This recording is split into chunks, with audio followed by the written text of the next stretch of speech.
Imagine stepping into the Oval Office for the very first time, just days after winning the most powerful job in the world, and being told that the globe you've inherited could blow up any minute in half a dozen ways. Yeah. That's precisely the situation President-elect Barack Obama faced in November 2008. It's almost unimaginable weight, isn't it? I Yeah. mean, that immediate switch from the euphoria of victory to the stark reality of these global threats, Right. all presented in this tiny claustrophobic room, no windows, built for absolute secrecy. And that immediate shift from the campaign trail to the SCIF, the Sensitive Compartment of Information Society, it really underscores the unique burden of that office. Definitely. So in this deep dive, we're going to unpack the incredibly complex, high-stakes national security challenges that greeted Obama. We're drawing directly from the raw intelligence, the, intense debates among his top advisors, and even the surprising personal dynamics behind the scenes. Yeah, our mission here is really to take you behind the curtain those critical first months. We want to show you not just what decisions were made, but crucially, why. Right. We'll explore the dilemmas of war, the human element of power, and those profound questions of national interest. Get ready for some serious aha moments about leadership under pressure. Okay, so let's step into that small, almost claustrophobic SCIF in Chicago with Obama. This is November 6th, just 2 days after his victory. Still buzzing from the election, probably. Exactly. Until DNI, Mike McConnell, and his deputy, Michael Morrell, laid out the world's most immediate dangers. So what was the absolute top concern on that day? Well, the primary concern, above all else, was Pakistan. And this isn't just about a change of mood, right? It highlights the profound psychological and strategic pivot required, from campaigner to commander-in-chief. That moment where the abstract becomes terrifyingly real. Precisely. The moment the abstract weight of policy becomes this visceral burden of life and death decisions, it forces an immediate recalibration of perspective. Pakistan, Right. an unstable country, population about 170 million, that huge 1,500-mile border with Afghanistan, and what was it, around 100 nuclear weapons. Yeah, something like that. A unique powder keg, as you said. Truly. And absolutely. Beyond Pakistan, you had these immediate threats from al-Qaeda. Intelligence indicated they were actively recruiting. From where? From 35 countries whose citizens didn't need visas to enter the United States. Wow. They were paying good money, training them in all aspects of warfare, explosives, maybe even chemical weapons, explicitly trying to get people with passports that don't require a visa to get into the United States. That's a clear and particularly insidious danger to the homeland. Chilling, exactly. And then you had al-Qaeda in Yemen, AQAP. They'd already attacked tourists. And remember, in September 2008, bombed the U.S. embassy there, killed 19 people. Right. Plus, Iran and North Korea's nuclear ambitions. Even with some intelligence penetration, they were still seen as, quote, serious short and long-term threats. But then McConnell dropped a bombshell, something that truly redefined the landscape of threats. Cyber warfare. He revealed the Chinese had hacked into both the Obama and McCain campaign computers in 2008, moving files at an incredible rate. And Obama apparently just said, yeah, they got McCain too. Pretty aware for someone just elected. Remarkably aware, yeah. But the implications were far broader than just campaign data. Indeed. The really chilling part, as McConnell explained, wasn't just taking data. No. It was the possibility of destroying it. Right. Imagine the chaos. Critical infrastructure like, say, the Bank of New York or Citibank, handling trillions a day. Data wiped out. Or power grids, air traffic control. The U.S. was, frankly, alarmingly vulnerable. This revelation wasn't just about a new kind of spying, was it? Not at all. It fundamentally shifted the paradigm of national security. It forced Obama to confront threats that didn't involve soldiers or bombs, but lines of code. Redefining critical infrastructure to include the data itself? Exactly. It was a silent war, and the U.S. was starting from a pretty exposed position. And beneath all these high-level threats, you have the human engine of intelligence, the spies, the covert operators. And as we'll get into, the brutal realities of interrogation. These weren't just abstract facts on a page. No, these were the visceral elements that gave the briefings their chilling impact. And they presented Obama with these profound ethical and operational quandaries right from day one. And this brings us to the extreme secrecy around human sources. I mean, the CIA even had this elaborate ruse. Moonrise is shooting star. Tell us about that. Well, a productive spy would essentially be killed off, stage death, burial ceremony, the works only to reappear under a new code name. Why? To grant them, quote, ultimate protection death. It just underscores the unfathomable risks involved in human intelligence gathering. So the information getting to Obama was often gathered by people putting their actual lives on the line? Absolutely. Extraordinary measures. And speaking of operations, there was the CIA's 3,000-man counterterrorism pursuit teams, the CTPT, in Afghanistan. Described as a paid, trained, and functioning tool of the CIA. Right. But not all operations went smoothly. That ill-planned September 2008 cross-border ground raid into Angkor, Pakistan, by Navy SEALs, that was a significant point of contention, wasn't it? It was, absolutely. That raid resulted in civilian casualties because, as McConnell apparently explained, people in that region often run toward explosions to see what's happening, not away. Right, a tragic miscalculation. And it enraged the Pakistani government. It led President Bush to declare no more ground operations into Pakistan, period. That set a critical boundary for the incoming team. Definitely. And then CIA Director Michael Hayden, he had what he called an oh shit moment prepared for Obama. Okay. He brought in this large chart showing 14 highly classified covert actions. Obama asked how much they were doing in Pakistan specifically. And Hayden said, About 80% of America's worldwide attacks were there. And then famously stated, "We own the sky." wow, that must have been a powerful image for a new president. We own the sky. It was us. But Hayden also tried to, well, sell a reduced interrogation program to Obama. The controversial stuff. Exactly. Techniques like isolation, loud music, 247 lights, stress positions, water dousing, sleep deprivation, up to 96 hours. And the briefing included the detail that Khalid Sheikh Mohammed, the 9/11 mastermind, was waterboarded 183 times. That specific number is shocking. It presented Obama with this profound ethical and policy dilemma right out of the gate. So what was Obama's reaction to all of this deluge of threats and morally complex tools? He later told one of his closest advisors, "I'm inheriting a world that could blow up any minute in half a dozen ways, and I will have some powerful but limited and perhaps even dubious tools to keep it from happening." A stark assessment. Very. He immediately requested a briefing for his entire cabinet and a roadmap for addressing those cyber vulnerabilities. So he quickly understood the depth of the challenges, the urgent need to get everyone on the same page. Absolutely. But knowing the problem was only the first step. The next, and equally critical, was building the right team to confront it. Right. And his approach to staffing his national security apparatus was, well, anything but conventional. So building that team, ready for this kind of pressure, Obama's approach was definitely calculated. He made some strategic appointments that raised some eyebrows, starting with the surprising retention of President Bush's Secretary of Defense, Robert Gates. Yeah, keeping Gates was, I think, a strategic masterstroke.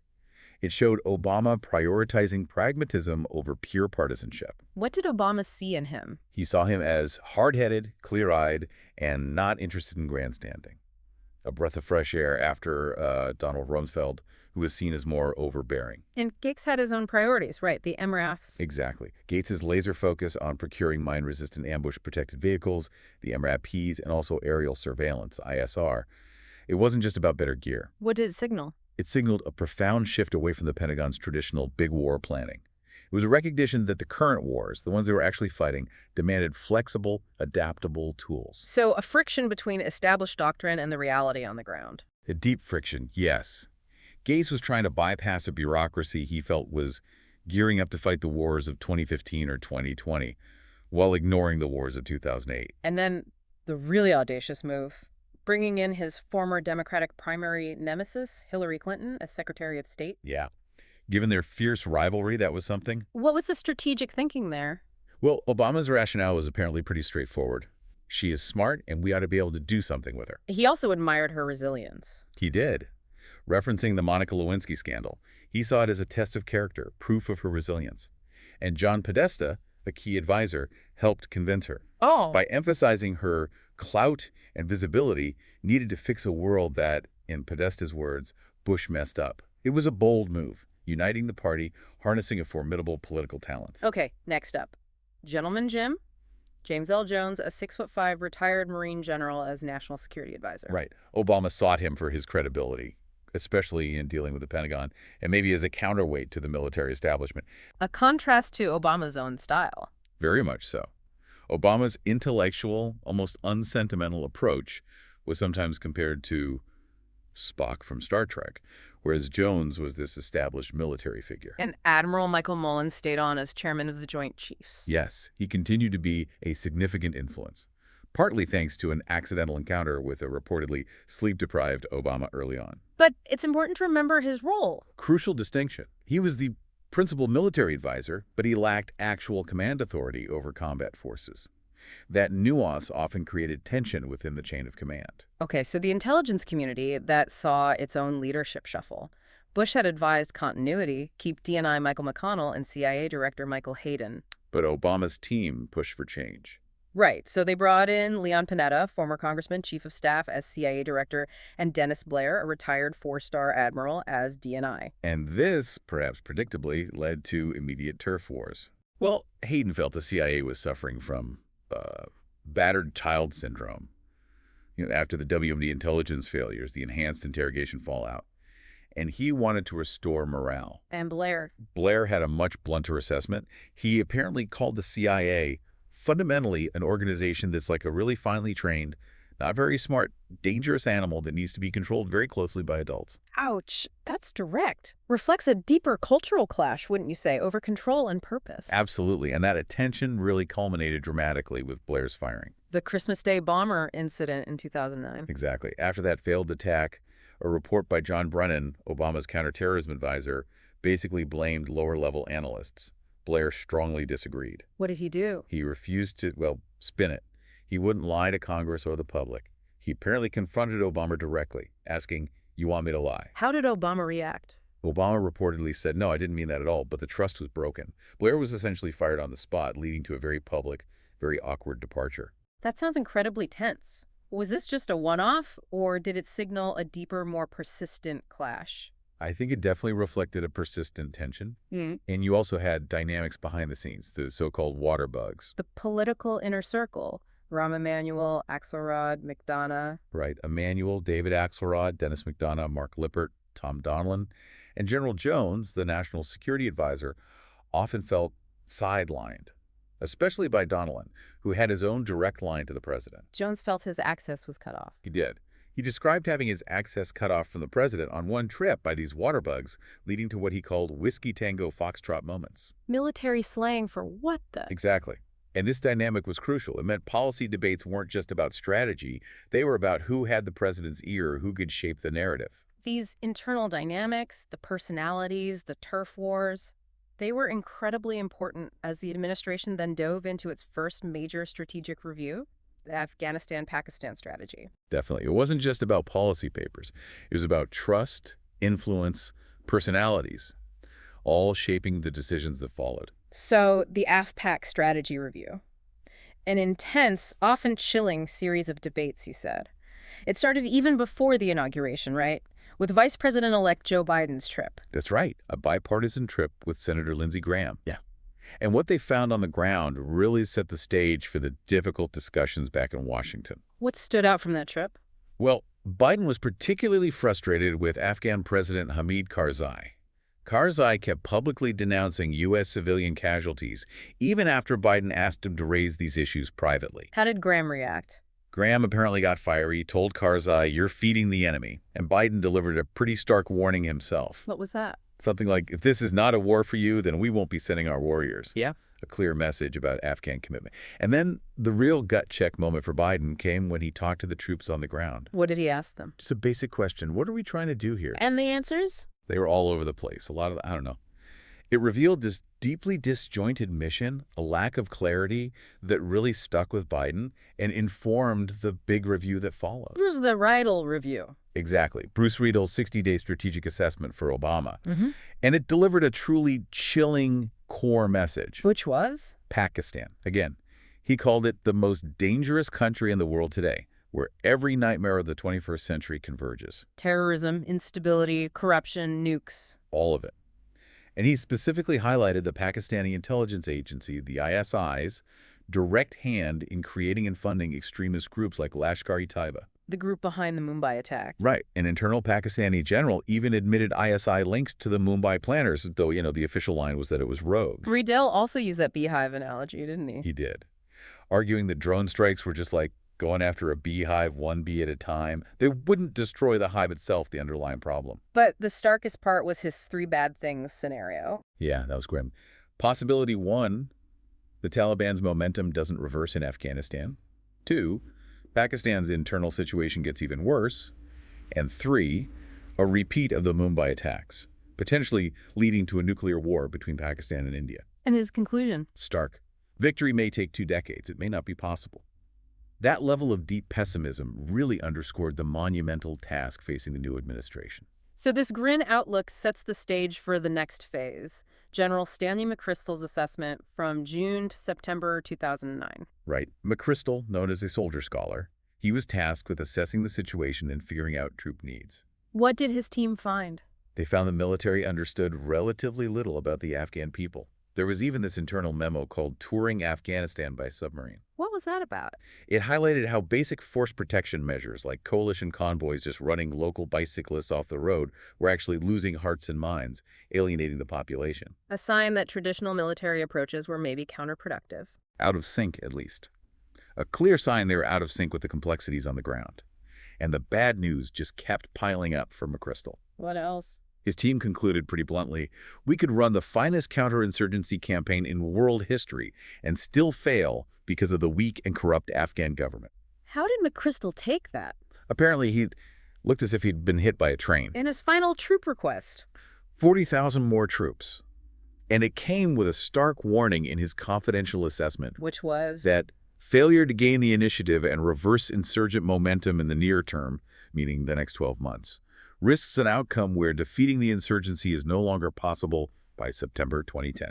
High stakes. This really brings us to the core philosophical debate that dominated the whole strategy review. Counterinsurgency, Qaeda versus counterterrorism, CT. That was the heart of it. You had Petraeus and McChrystal arguing you cannot kill your way out of the war. Yeah. Their focus was on protecting the population, which they argued required a different kind of soldier. Like a social worker, urban planner, anthropologist, and psychologist rolled into one? Something like that. They saw it fundamentally as nation building, requiring a large long-term presence. But Biden and John Brennan, Obama's counterterrorism advisor, had a different take. A very different take. They advocated for a much narrower focus, primarily on al-Qaeda in Pakistan.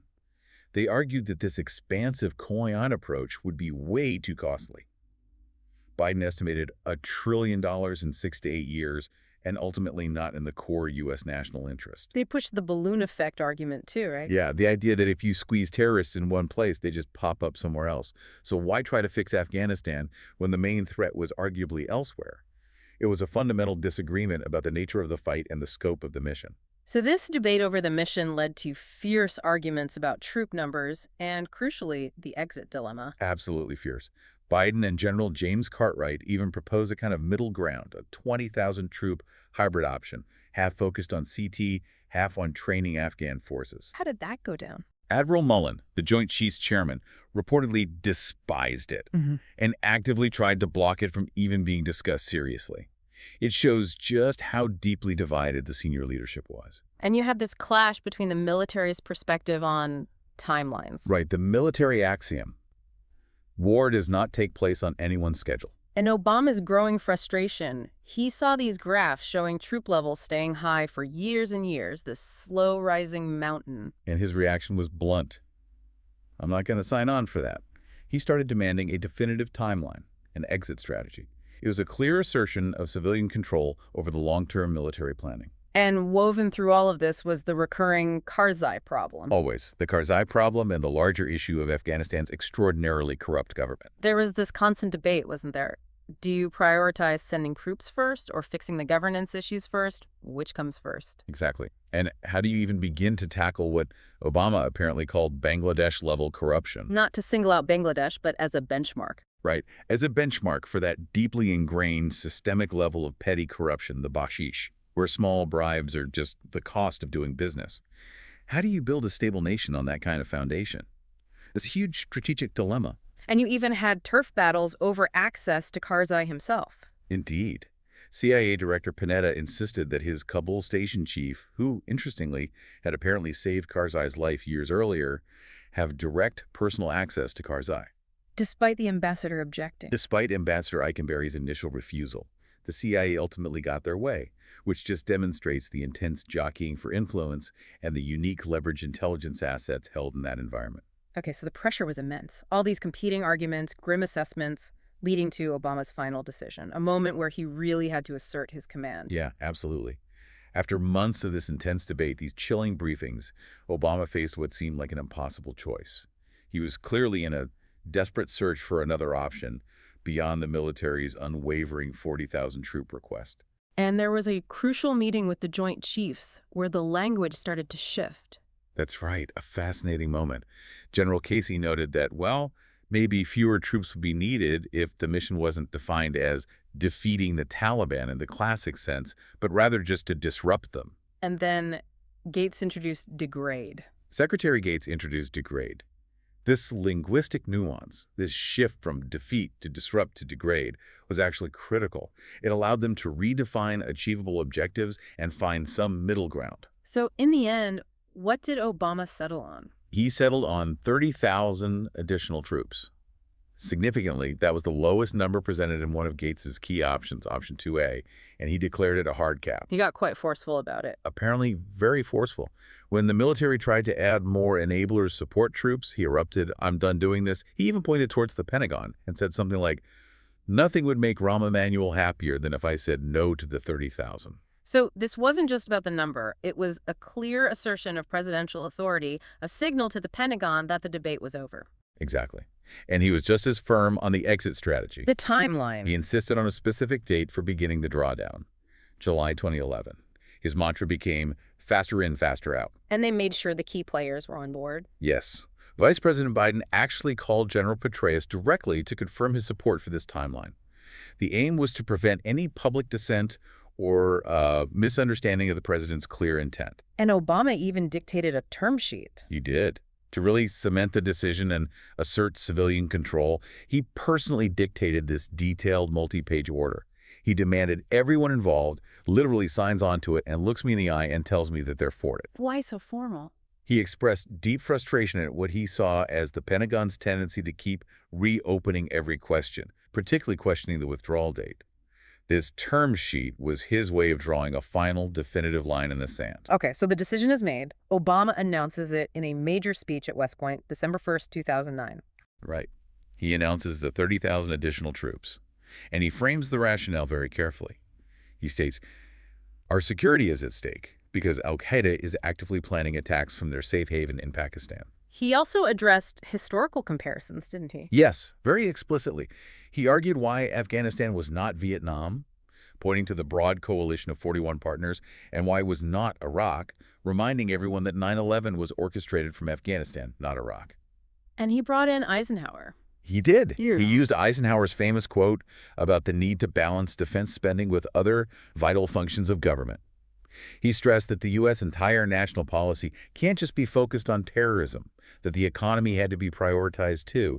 It was an attempt to ground this difficult wartime decision in broader national interest. But immediately after the speech, the messaging got complicated. Yeah, almost immediately you had contradictory signals. Yeah. Secretary Gates went public saying the president always has the option to adjust his decisions. While the White House press secretary... Robert Gibbs famously declared the July 2011 date was etched in stone, and he, Obama, had the chisel.